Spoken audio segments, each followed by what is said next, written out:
most of you know that I'm Gillian Vicky. With my husband, Werner, I'm co-founder of the Proverse Prizes for unpublished writing submitted in English, or maybe in translation. And also with Werner, I'm co-publisher of Proverse Hong Kong. We're delighted that you came. Very happy that you can share the event with us. And we hope that next time, if COVID-19 has dampened down and people's reaction to it have changed, so that we can have more people at the event, that would be even better. One of the launching authors this evening was born in South Korea, and for this reason, we particularly welcome Mr. Lee Yong-ho, Consul of the Korean Consulate General and the Director of the Korean Cultural Center in Hong Kong.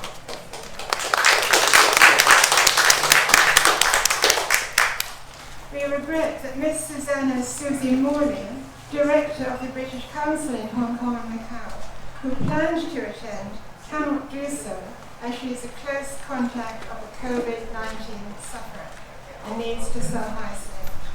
We hope all will be well soon. We're happy to say that former Director of the British Council in Hong Kong and Macau, Mr. Jeff Streeter, who was with us at a few recent Proverse receptions, has kindly agreed to be one of the international team of Proverse Prize's honorary advisors. We're pleased that Proverse authors, well, Catherine isn't here yet, will be here. Catherine Chinlow, Mr. Roger Nguyen from Australia are with us. We send good wishes to Proverse author Mr. Philip Chatting, who also pleased to be here, as he is down with COVID himself. Also with us are poets whose work has been, or will soon be published, in the Proverse Poetry Prize's anthologies, the Mingled Voices series. Shika Bansal is not here yet, Sadie Kay is not here yet, Janice is not here yet, Louisa is here, and Roger, who we've already mentioned. This reception will include several announcements. We'll announce the winners of the 2021 Proverse Prize, the winners of the 2022 Proverse Poetry Prize, single poems, Catherine. Can you see where Catherine is? Catherine next to you? Oh, yes, thank Catherine, you. you're here. Can you manage to squeeze in? Just announce. We'll just mention your name. So the winners of the 2022 Proverse Poetry Prize single poems and the semi-finalists of the 2022 Proverse Prize. We'll launch 5 books and relaunch 1 book. All 6 writers will give a brief introduction to their work, 2 in person, 4 online. Copies of all 6 titles are available for purchase and or order this evening. We're most grateful to Hong Kong Arts Development Council for supporting the event. Some housekeeping points and requests. We all need to remain at our tables without moving around. If we do need to leave our table, we should please wear our masks. Drinks will be served to the table. A bit late now because we stopped serving drinks, but the canapé will be served, and drinks will be served again at the end. Book purchase. To avoid breaching social distancing by having a busy book table, we put 1 copy of the launching and 1 relaunching book on each table for you to see. If you'd like a copy, please use one of the envelopes on the table. Write your name on it, the book titles you want, and put your cash or check or whatever inside. Or you can pay by email to proverse@netivation.com using PayPal Me Proverse Hong Kong. And make a note on the envelope saying what you've done. Then just go to the book table and pick up your book yourself. Honestly. There's a scattering of other books on the book table. If you'd like one of those, please follow a similar procedure. I hope you will consider purchasing generously. The more books you purchase, the more books we can publish. The program will consist of a mixture of live and video interventions. If you're sitting at the oblong table, you're free to put on your masks and come forward if you can't see. Right? Or if you've got a mobile phone, you can log on to the YouTube channel where video clips are actually already available. Photographs and video recordings. I'm very grateful to Felix Wong, who's there, who will operate the video interventions.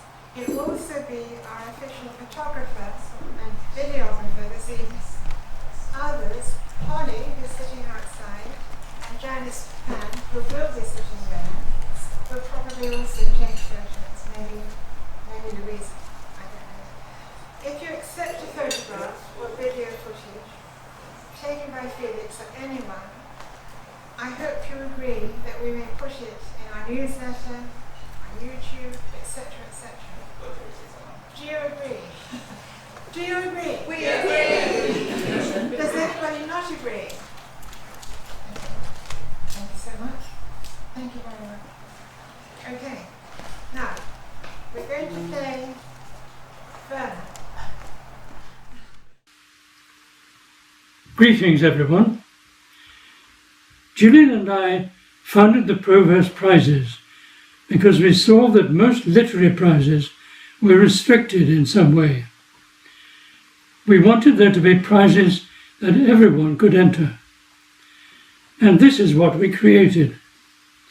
Anyone, 18 years old or more, male or female, published writer or not, is eligible to enter for the Proverse Prizes, irrespective of nationality, residence, or citizenship. Thank you very much to Vern. I'm sorry that Vern can't be with us this evening. So the Proverse Prize for an unpublished book-length work of fiction, non-fictional poetry, submitted in English, maybe in translation, was announced in 2008, and this is the 14th year of competition. The Proverse Poetry Prize is in its 7th year of competition. People from all over the world, as well as in Hong Kong, have entered for the prizes, including the books being published tonight, launched tonight.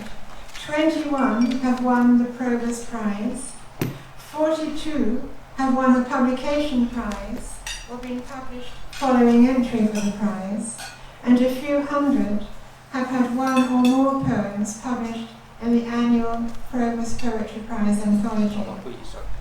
Writers in Hong Kong and overseas have expressed their appreciation of our work. Some of them are here tonight. Prior to the pandemic, writers and poets have travelled from Australia, Chile, Estonia, Israel, New Zealand, and the USA to join these events. Some have been sponsored by a cultural body in their own country, others have financed themselves.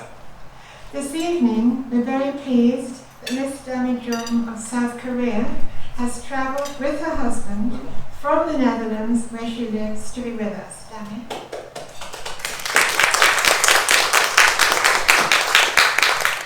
As already mentioned, Roger Loren is here from Australia. We should tap you as well, Roger.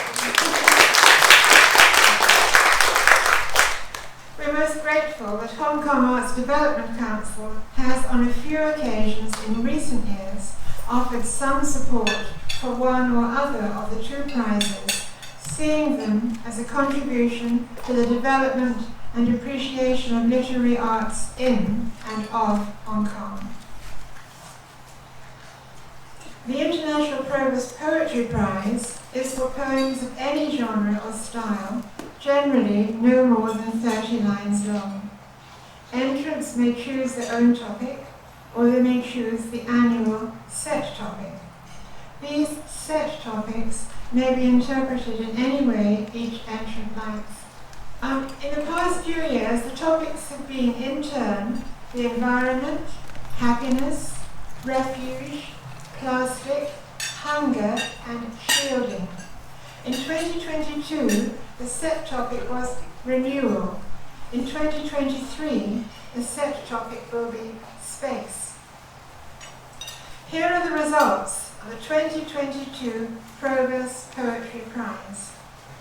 Third prizes: Carol Flake Chapman, Resurrection; Suzanne Cottrell, Haven Among Trees; Joanna Radwanska Williams, How the Fish Feel; George Watt, Boy in a Boat. Second prize, Denise O'Hagan, Pietà.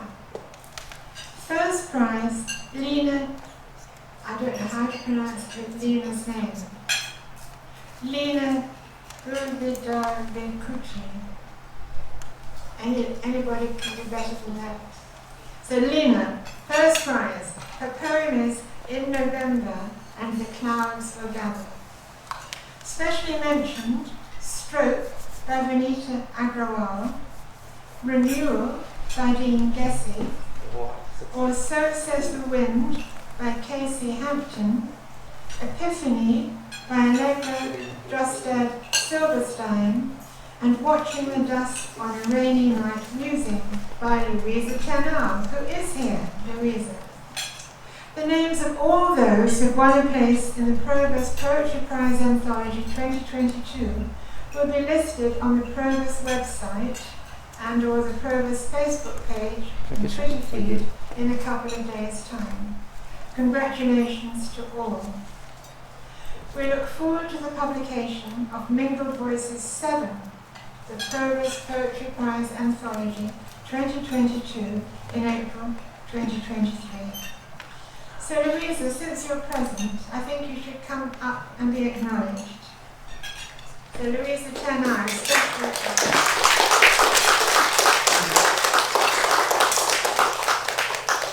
the Proverse Prize is awarded for unpublished work. On average, it takes a year or more for publishers and authors to edit and prepare a winning work for publication. As a result, publication is about a year after entry for the prize. Here are the results of the Proverse Prize 2021 competition. 2 writers are awarded as winners of the International Proverse Prize 2021. Each receives the prize of publication and they share the cash prize.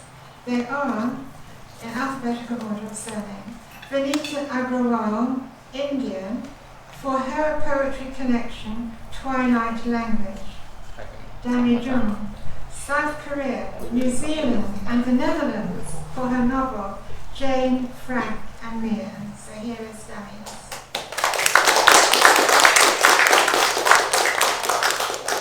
3 entries have been awarded as winners of publication prizes. Tree Crime by Melody Kemp, Australia; Swimming in Blue Shadows, Short Stories and Poems by J.B. Linstroth, USA; Seeking Solace, a poetry collection by Nikhil Parekh, India. Congratulations to all these writers.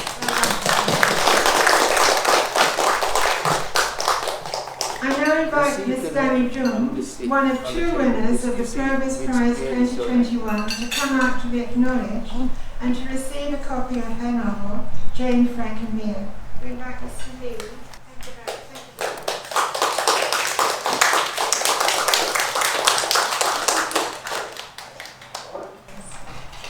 Now, the semi-finalists for the Proverse Prize 2022, they are Irene Bennett, USA; Gavin Burke, Ireland; Tim Johnson, USA; Tegan Smith, Hong Kong; Flora Chan, Hong Kong. Congratulations to all these writers.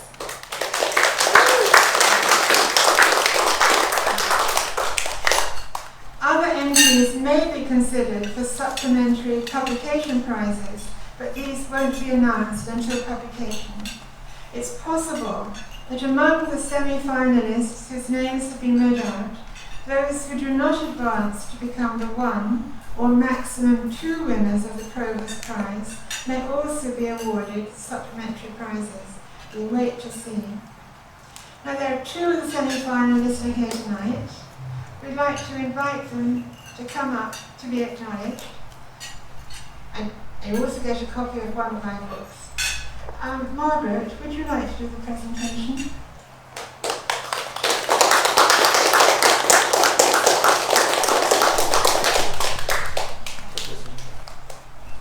We now come to the authors of the launching books and one relaunching book. One of our steps in preparing a book for publication is to work with the author to solicit advance comments about their book. I now introduce each author, featured at this event, by reading a brief snippet from these comments. I hope in due course you will all write comments about the books in order to support the authors and to support us, the publishers, also. Feedback is very, very welcome and very, very important. We'll now listen to pre-recorded videos sent by 4 authors who are not present. Right, so I introduce first of all Dr. J.P. Linstroth of Florida, USA. He won the International Proverse Prize 2019 with his poetry collection Epochal Reckonings. His new collection of short stories and poems, Swimming in Blue Shadows, is a winner of a 2021 Proverse Publication Prize. Philip Chetton, Proverse Prize winning author of The Snow Bridge and Other Stories, has written, people with the desire to understand and with a taste for a lyrical story will find Blue Shadows pleasurable and worthwhile. Hello everyone, this is J.P. Linstroth. I am truly honored and humbled to speak to all of you during the Proverse Autumn Reception 2022. In regard to the publication of my book, Swimming in Blue Shadows, for the acceptance of one of the Proverse Publication Prizes. First and foremost, I would like to thank Dr. Werner Bickley and Dr. Julian Bickley and the entire Proverse editorial team for preparing my book, Swimming in Blue Shadows, for publication. In planning this volume of short stories and poetry, I had in mind something along the lines of a volume written by Ernest Hemingway, 3 stories and 10 poems, 1923. Something readable, something manageable, and of varied interest without overwhelming reader with a weighty tome of short stories and poems. I like the idea of the mixed genre, and I wanted to exhibit my range as a writer, to demonstrate my experimentation with short story and poetic forms, and to include some of the themes which interest me. Swimming in Blue Shadows contains 5 short stories and 10 poems. Each story grew out of one of my own personal experiences. Each of the stories in many regards represents a different phase of my life. Even so, I wanted the reader in each story to have a feeling of being there, to identify with what is happening, to be there in the present of the story. The poems also grew from personal experiences or center on themes of particular interest to me. AI, artificial intelligence, Afghanistan, COVID-19, coronavirus, Native Americans, love, depression, death, loss, and youthful exuberance. I chose as the title of the collection a phrase from the first short story in it to suggest the nearness of death and its innumerable and nebulous guises, to pinpoint especially how the various protagonists face death as if swimming in death's blue shadows, hidden yet there. The stories are eclectic and varied. Hog Ties, the first story, discusses hunting from a neophyte's perspective. I wanted to demonstrate the naivete of the protagonist and what hunting his firstborn meant to him. I also wanted, through the descriptions of fauna and flora, to convey the beauty of Florida's interior. The second story, To Be Forgotten, is in many ways about a failed relationship. More deeply, it explores the complexity of having a relationship with somebody who's mentally ill. There is an unwanted pregnancy in the relationship.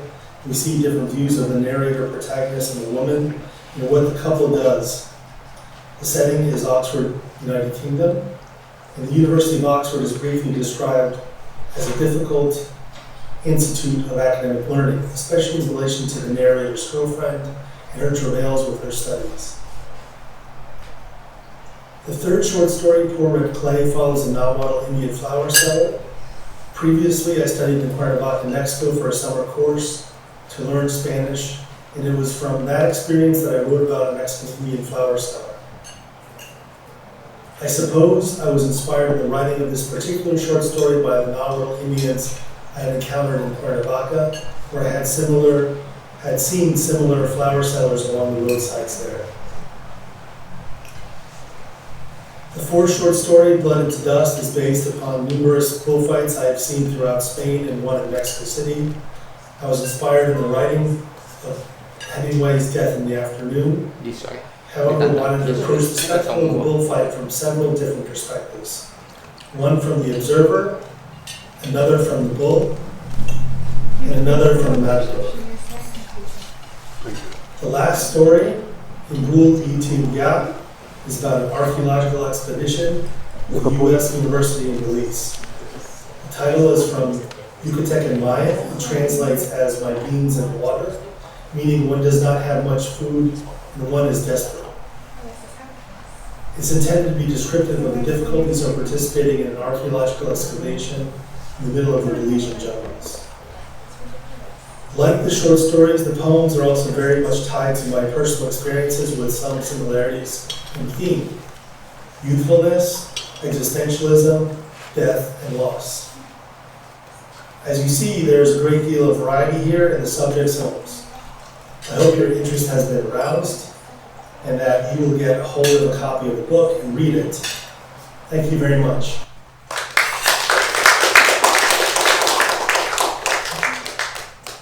Thank you very much to Dr. J.P. Linstroth. So Alicia has written a very daring book.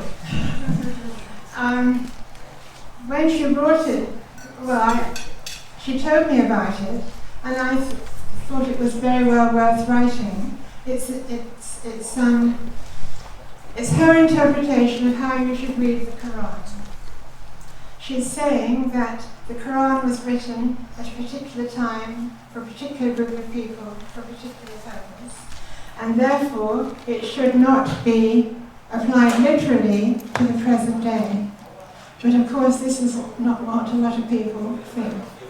So I think she's very daring, and I'd like to congratulate her again on her book. Alicia. Hi everyone, good evening. Is Islam necessarily against women's rights? Is Islam at odds with liberal ideals? These were the questions I had in mind when I started to write reading the Qur'an. I studied philosophy, I did a PhD in Anglo-American philosophy, but became fascinated with the Islamic world. I went to Egypt frequently. I love Arabic music and literature. While I hate the sexual harassment and religious conservatism there, I wanted to know what the Qur'an actually says. Are people practicing Islam according to its holy book or simply picking what they like? Liberals these days tend to argue that the people should be free to practice their religion, for example, to wear the hijab. However, as recent demonstrations in Iran shows us, such well-intended gestures are sometimes perpetuating patriarchal oppression rather than helping female Muslims. In my book, I put forward my position regarding these issues and lay out my reasoning.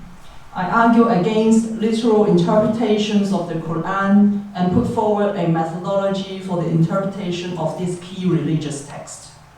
The gist of my argument is that many of the Muslims who follow doctrines derived from the Qur'an and the hadiths are referred to the sayings and actions of Prophet Muhammad, have not given enough consideration to the issues involved in interpreting these texts.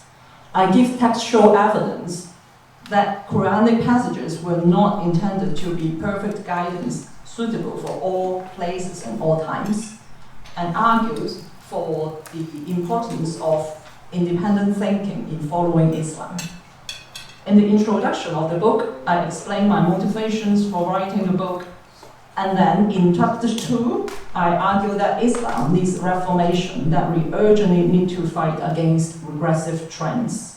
In chapter 3, I set out my principles for a different reading of the Qur'an. I put forward a methodology for interpreting the Qur'an consisting of 5 principles, namely uncertainty, non-literality, contextuality, individuality, and rationality. I argue that there are many uncertainties surrounding the exact meaning of many passages in the Qur'an and the Hadiths. So for the avoidance of error, people should be given maximum freedom. We should leave it to Allah to judge them at the last judgment. I contend that religious texts are often allegorical because the subject discussed are frequently beyond the experience of their readers. We cannot take such passages literally in contemporary life.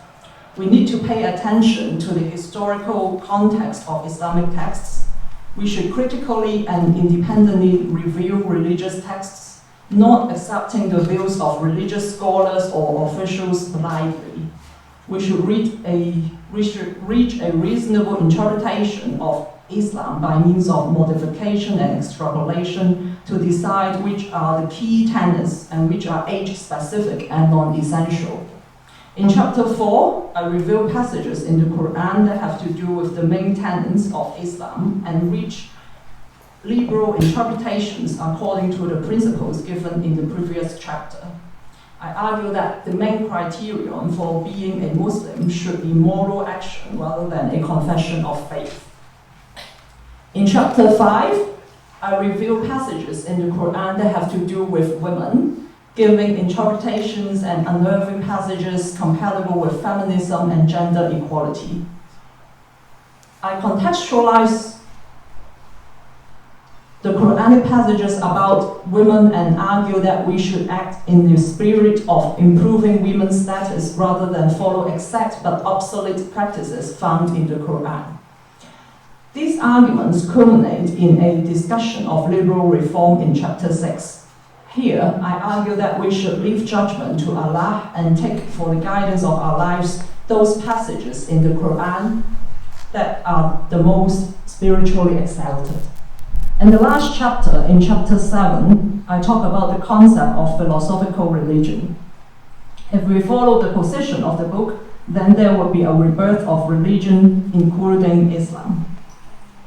I would like to thank Dr. Gillian Beckley for her meticulous care in editing my book. If you have ever wondered about what to think about Islam, then my book, Reading the Qur'an, is for you. Thank you.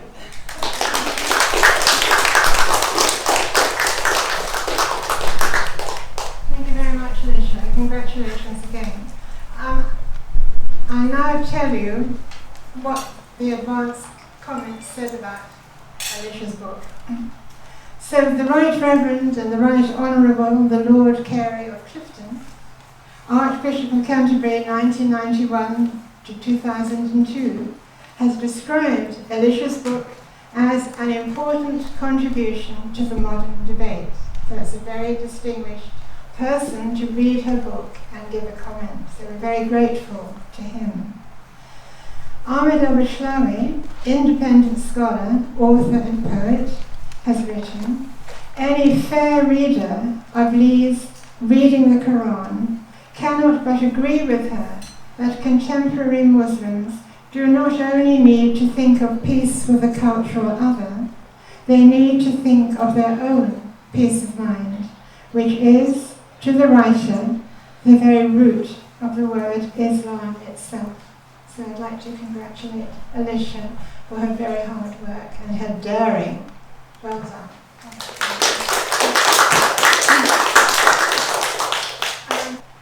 Nikhil has a very, very interesting writing style. He lives in Ahmedabad, Gujarat state, on the west coast of India. He's the author of 47 books of poetry, as recorded by the Limca Book of Records India, an annual Indian publication similar to what's now known as the Guinness Book World Records. He's a 10-time national record holder for his poetry. His new connection, Seeking Solace, is winner of a 2021 Proverse Publication Prize. George Watt, a Proverse Prize winner in 2021, has said, intriguingly, Parekh is to poetry what superheroes are to Marvel and DC Comics. Jason S. Polly, Associate Professor at Hong Kong Baptist University, has written, the speaker, at once innocent and wise, crowds every line with words, words, words. He thus invites his audience to luxuriate in the sensual experience of listening, of being present in the present, of life lived in the now. So, Dr. Gillian and Dr. Werner Bickley. Fellow writers, ladies and gentlemen, greetings from Ahmedabad, India.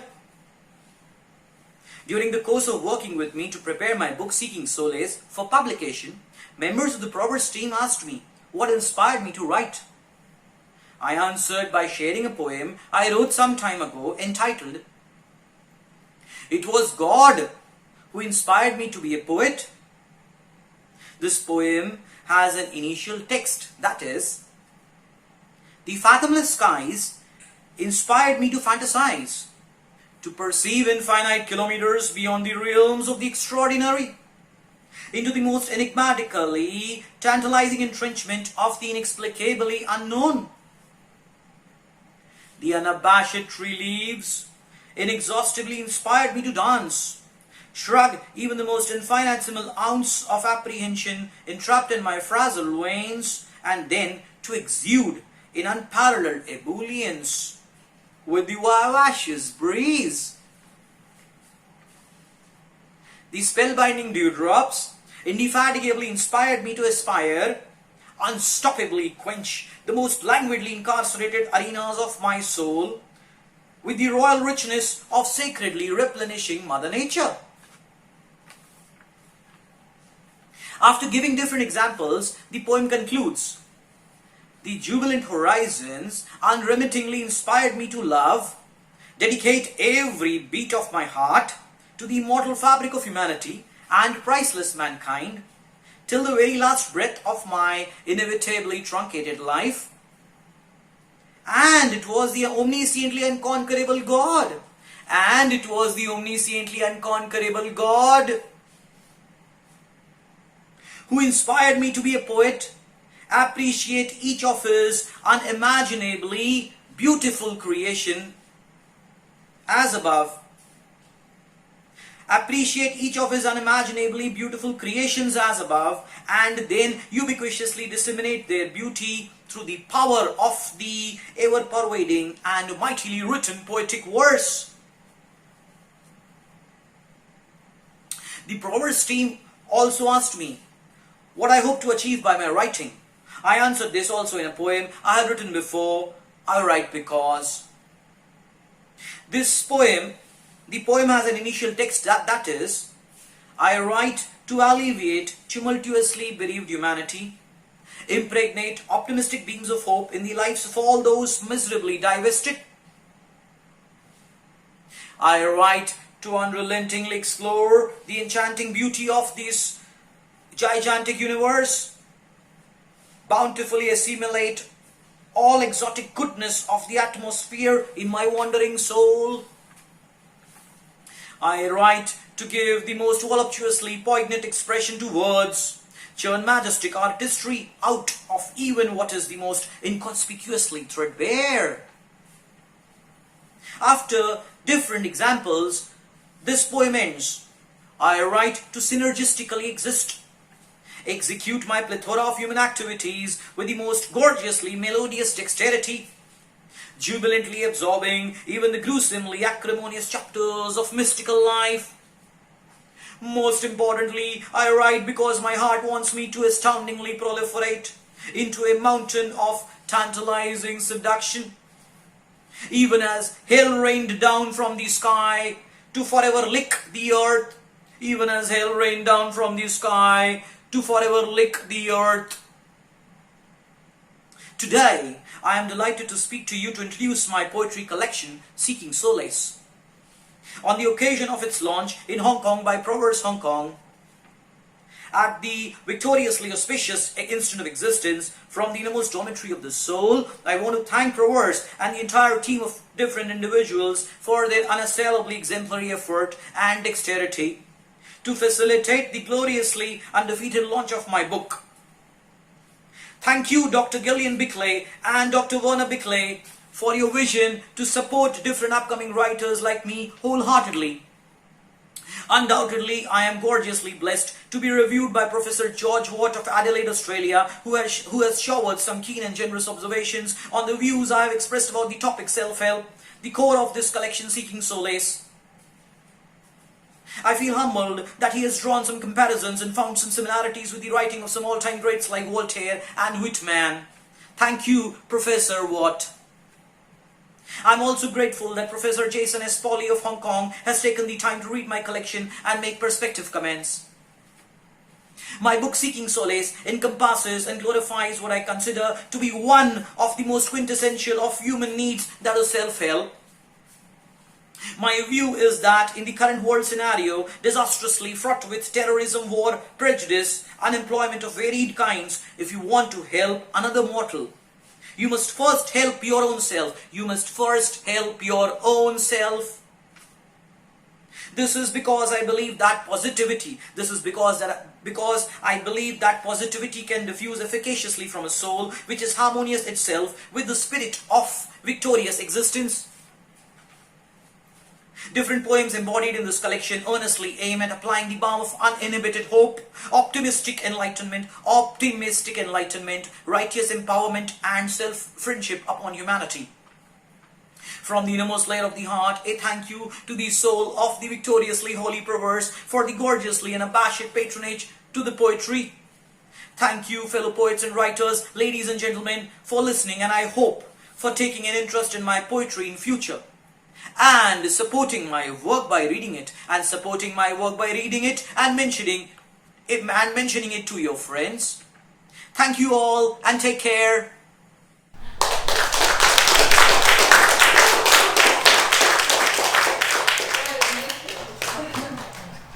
So Nikhil Parekh's daughter videoed him, so you can see that very nice smile he was giving to his daughter, and we benefited from it as well. So, a very extraordinary poet, and very, very interesting writing, so do get a copy of his book. So that's Nikhil Parekh.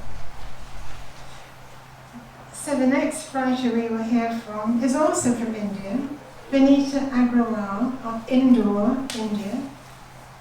She is an award-winning poet, an editor, a translator, and a curator of literary events.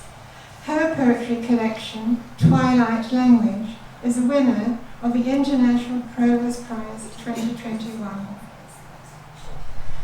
Ranjit Paskute, visiting professor of creative writing at Ashoka University, has written, "These finely wrought poems teach us how to redeem ourselves from isolation through the enlargement of spirit and senses that follows once we learn how to craft forms of solidarity with our neighbours across classes, races, species and seasons on this planet."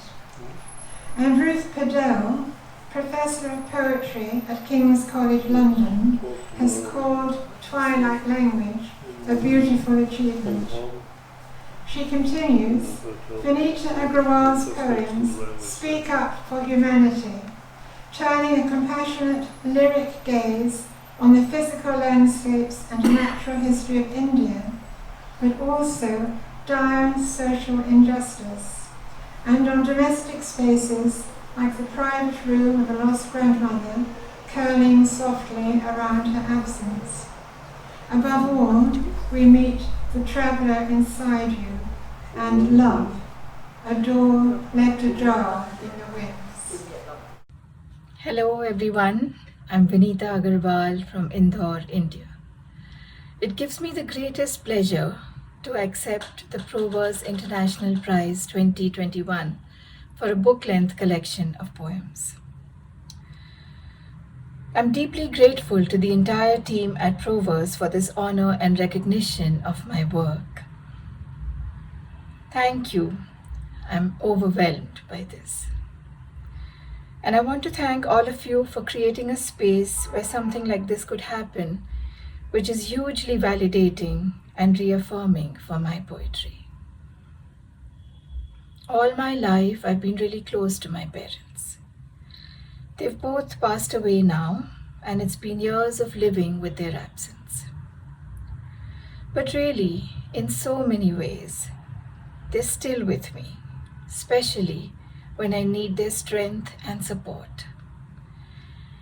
They're a constant source of inspiration, so I want to accept this award for their intuitive wisdom, their sense of justice, their courage, and for their combined identity that lives on inside me. They taught me the values of respect, sincerity, and humility, and those qualities have seeped into the fullness of who I am. My relationship with the earth and to every plant and animal that inhabits it.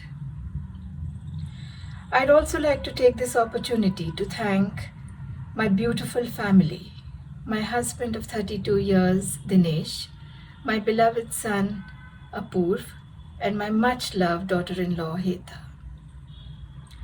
Above all, I'd like to thank my readers, folks who read and resonate with my work, people who read my poetry and take a minute from their busy lives to drop a line of appreciation, and even those who don't.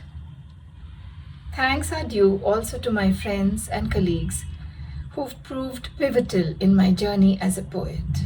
Thank you all for what you've taught me, for your untiring support of my work and of me as a person.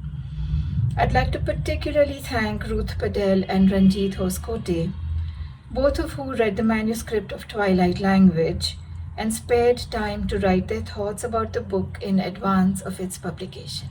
Thank you. I'd like to take this opportunity to introduce my collection Twilight Language to you all. Twilight Language is a book-length collection of poems. It derives its name from the polysemic language and communication system of ancient India.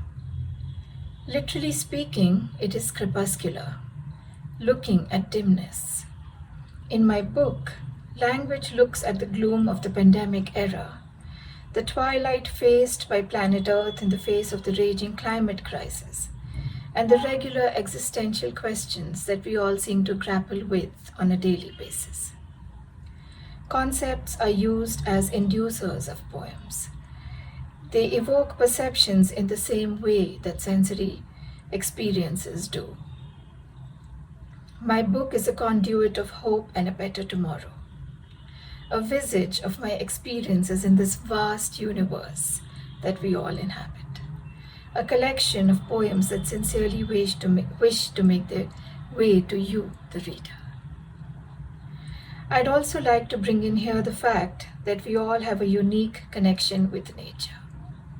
Speaking for myself, since childhood, I was drawn to sand and the mica that shone in its grains, to trees and the sense of calm they imparted, to mountains and the deep silence they nurtured, to stones and the fascinating patterns embedded in them, to birds, their melodious singing at dawn, and to the companionship of animals. I seemed to draw energy from nature. Through my book, I hope each of you will recognize your own distinct connection with the earth and establish a practice of deep listening to nature. Last but not least, I'd like to say here that as poets, we're constantly searching for answers to the questions swirling around us. Even if we don't find the answers, we're compelled to at least write about things with honesty and gumption, in the hope of having addressed them somehow. Because poetry as an art is in the end looking for what is lost. In my book too, the poems address the worldwide disorientation of the past couple of years in multiple ways. And I sincerely hope that you as a reader will find solace from my poems and courage from my words. I sincerely hope that my collection will address at least partially your concerns with the issues plaguing our times. I'd like to end with this humble but earnest message, but not before I express my gratitude once again to Proverse, not before I reiterate how special the prize makes me feel and how much it means to me. Thank you.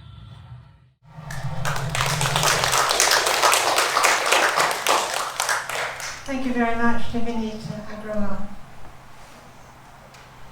Jack Mayer, husband, father, wilderness lover, is a Vermont, USA writer and retired pediatrician, constantly pondering the mysteries of life. His poetry collection, Poems from the Wilderness, won the Proverse Prize 2019. This evening, as part of the regular Proverse publishing program, not the Proverse Prize program, we launch his new poetry collection, Entanglements, Physics, Love, and Wilderness Dreams. J. Perini, acting professor of English and creative writing, Middlebury College, Vermont, writes, Jack Mayer, a writer I've admired for years, draws close to the white heat of reality. These poems compel us to look, to listen. Mayer's poetry makes us somehow more alive. Alan Lightman, novelist, essayist, physicist, and educator, professor of the practice of the humanities at MIT, has written, in this collection of free verse, a physician artfully expresses his being in the world, blending science, wit, and the pang of human experience. Hello, friends. Most of you probably don't think too much or too often about subatomic physics and quantum theory. Until recently, neither did I. But it has attracted my attention and my wonder. I credit this partly to dramatic discoveries and explorations of the incredibly small and large, the unfathomably old, and the inscrutably mysterious dark matter and dark energy. Scientists discover subatomic particles and energies like modern-day Merlins. We see light from the instant after the Big Bang. Our Newtonian paradigm is challenged, our very view of reality and our place in nature turned on its head. One of the giants of this new physics, Erwin Schrödinger, postulates his cat being alive and dead at the same time. A particle on one side of the universe simultaneously affects a particle on the other side of the universe. I am fascinated and tantalized by this compelling strangeness.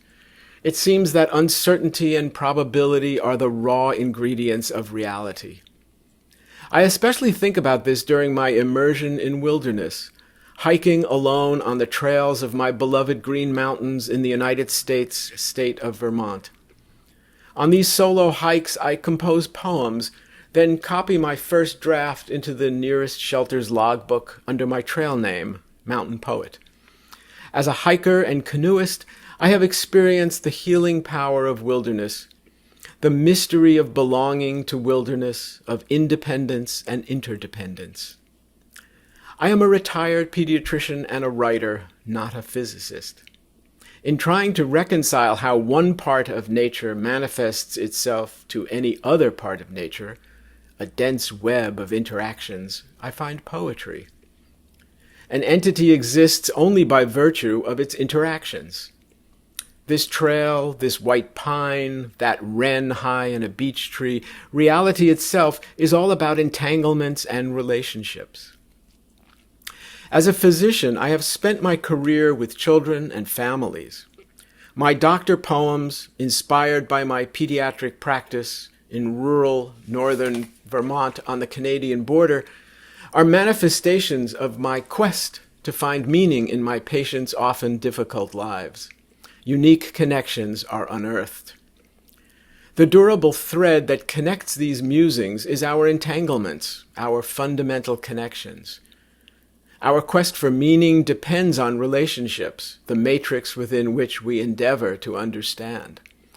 Like the fundamental physics that defines the mechanisms of life, we are entangled. There are no equations in this collection, and the reader need not know quantum theory to appreciate the mysteries explored, the connections affirmed. This collection, though grounded in quantum theory and physics, illuminates that most complex of all experiences, love. We are nothing if not in relation to something or someone else. Reality depends on relationships. I wanted to be sure that my take on the physics is accurate.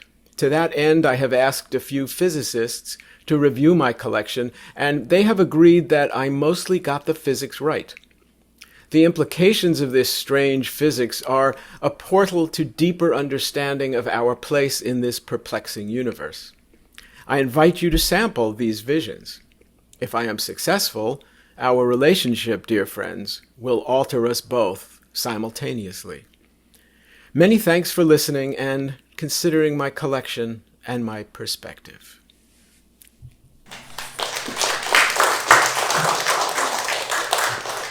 Thank you very much to Jack Mayer. He won the Proverse Poetry Prize single poems by him. And we're doing his audiobook at the moment. We're releasing his audiobook. Now there's only one writer left. Dami Jung was born in South Korea, emigrated with her family to New Zealand, and now lives in the Netherlands.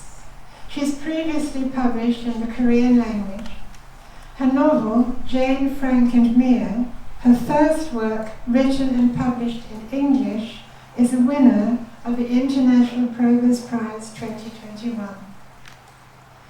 Oscar nominee, documentary film director Yi Seung-jung, writing from Seoul, South Korea, has written, "All forms of art can reflect the true nature of reality."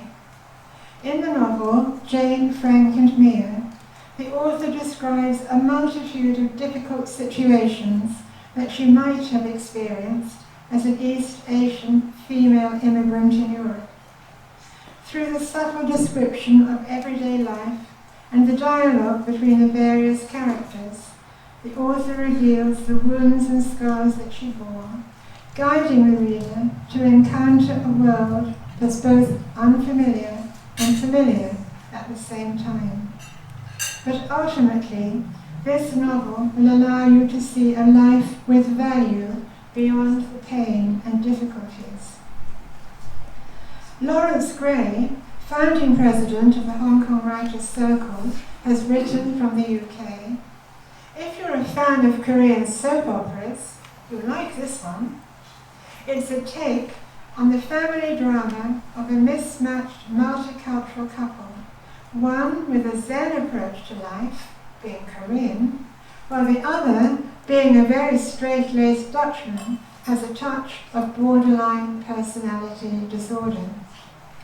Throw into the mix the stress that having a child brings into their lives, the stress it imposes upon their biracial child, a far too empathetic driving instructor and a teenage pimp, and you get a medley of self-absorption that cannot possibly end well, unless someone picks up a Kimbap roll and uses it to slap some sense into the characters." Hayley Solomon, a Proverse Publication Prize winner in each of 2016 and 17, has written from New Zealand, "Jane, Frank and Mia is an extraordinary story about love. It's about finding oneself, understanding one's past, and controlling one's trajectories. More than that, it's resoundingly about social, cultural, and cross-cultural prejudice. In the heart of even the most liberal of societies, bigotry is close, ever close to the surface. The often tragic consequences are revealed in the ripple effect on the lives and choices of Jane, Frank, and Mia.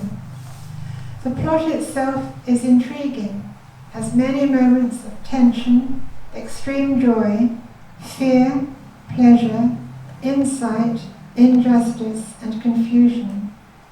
The environment is multilingual and multicultural, covering topics like assimilation versus identity loss, idealism, disappointment, growth, and courage. Empathy is a central thematic element, with evolution through insight being preeminent.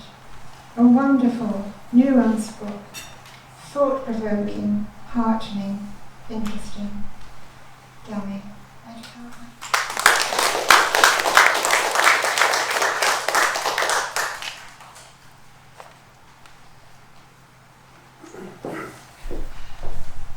Thank you, Jillian. Thank you for the kind words. Hello, everyone. Thank you for having me here at the Proverse Autumn Reception.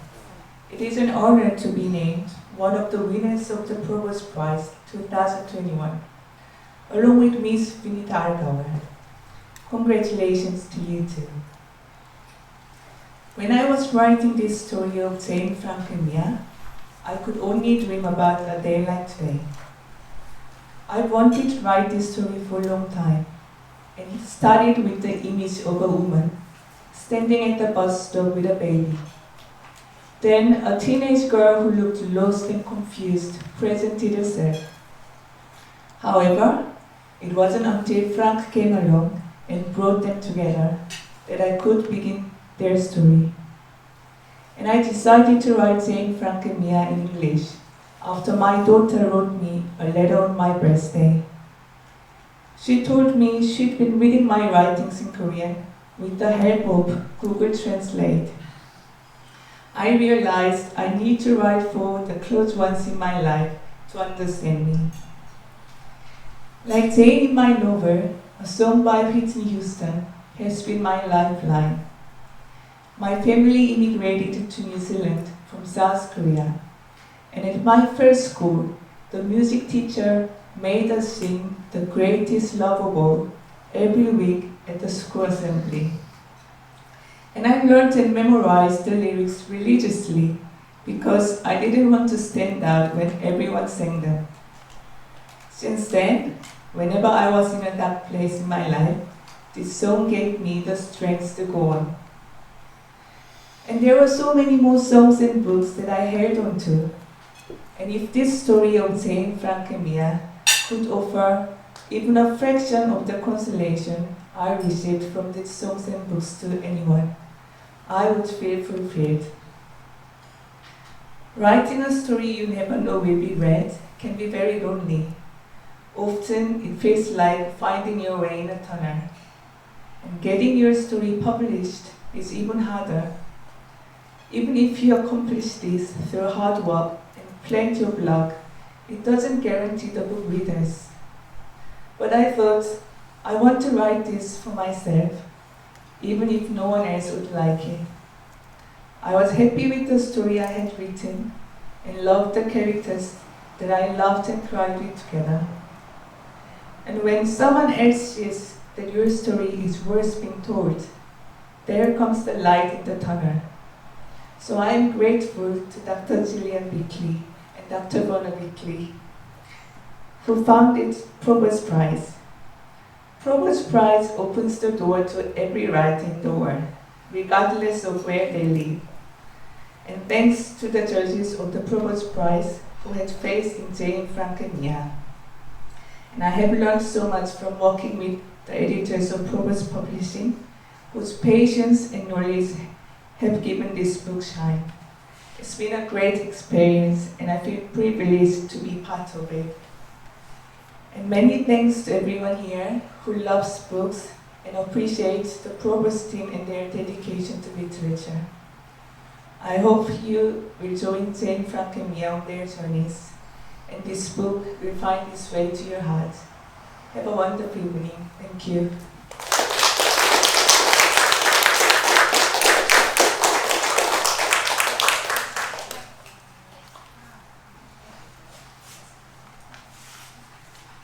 Mr. Lee Yong-ho is a consul of the Korean Consulate General in Hong Kong and director of the Korean Cultural Center, Hong Kong. We must all go to visit now that we have met Mr. Lee. We invite you to address us. Thank you very much.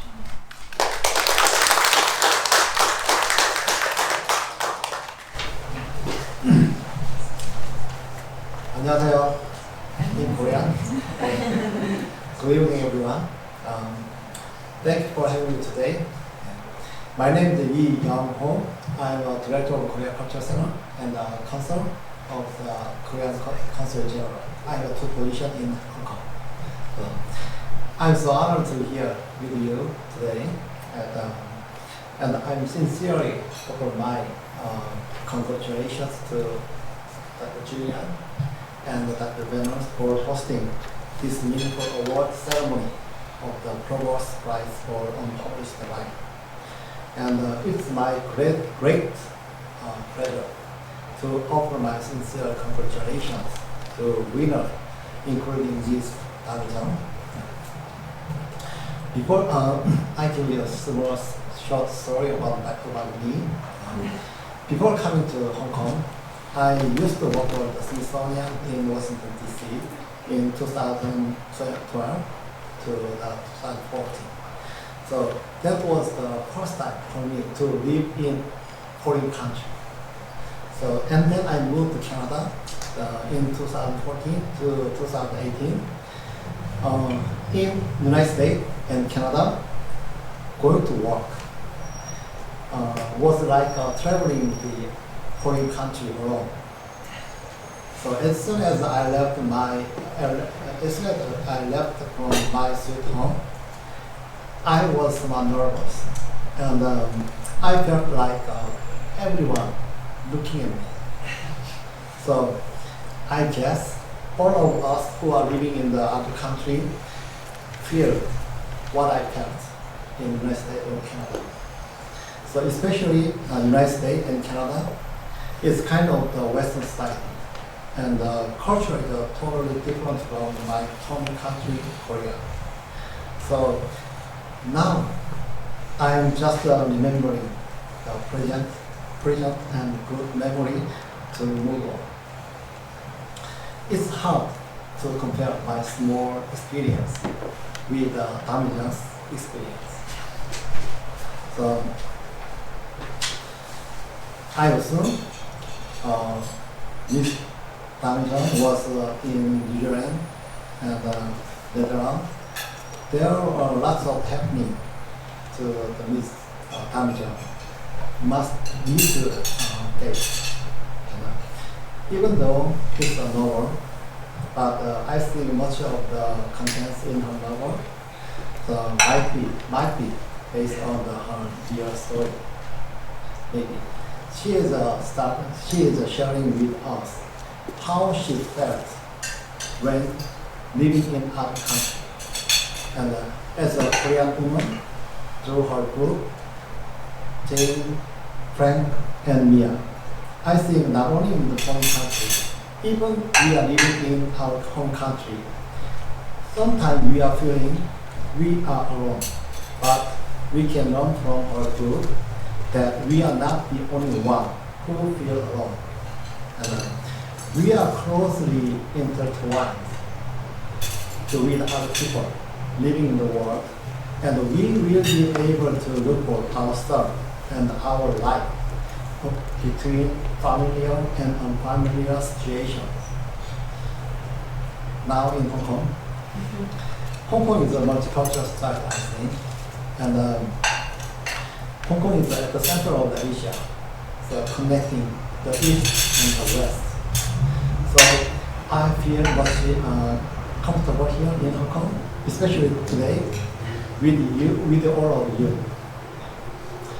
Lastly, I deeply appreciate the effort and contribution of Dr. Julian and Dr. Thomas to make this meaningful event to make happen. And also, I'm so thank you to give me an opportunity to meet all of the world famous writers in one place. I hope all of you to enjoy this ceremony and the winners literary books. Thank you. 감사합니다.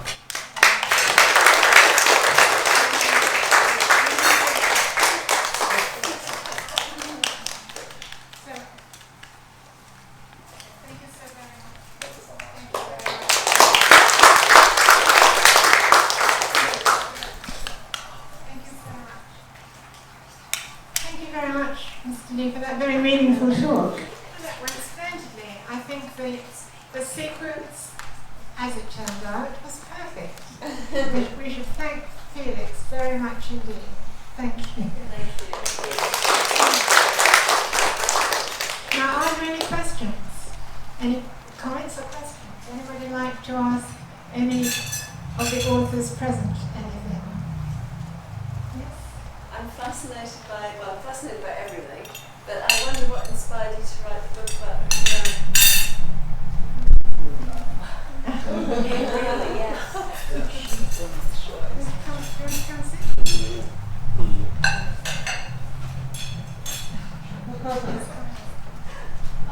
Many things. Well, I guess it's mostly because of my experience in Egypt.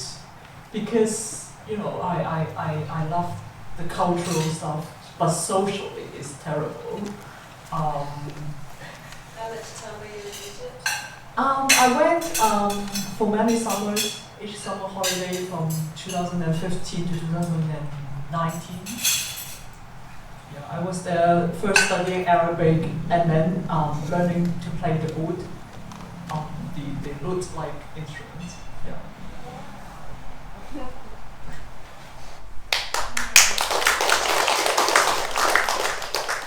Anybody else?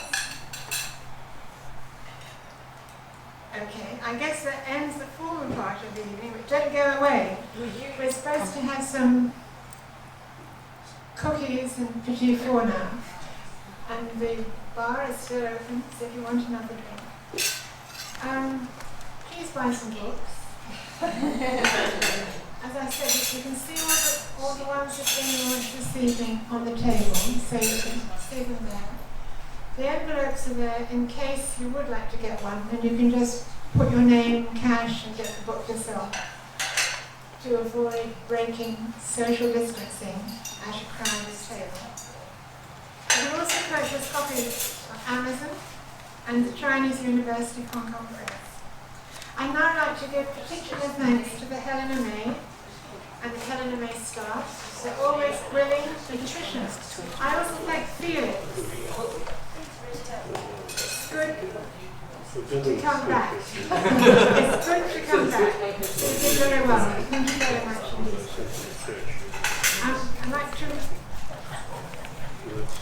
I'd like to thank Holly for selling books. I don't know whether she's done so yet. In the future. Thanks very much for supporting her. I'd also like to thank our printer, Mr. Jackson Ng, our cover designer, Mr. Dicky Wu. The Chinese University of Hong Kong Press is always very supportive. And of course, without Dr. Bella Bickley, none of us would be here. Thank you all very much for your support and for joining us this evening. Now we can relax.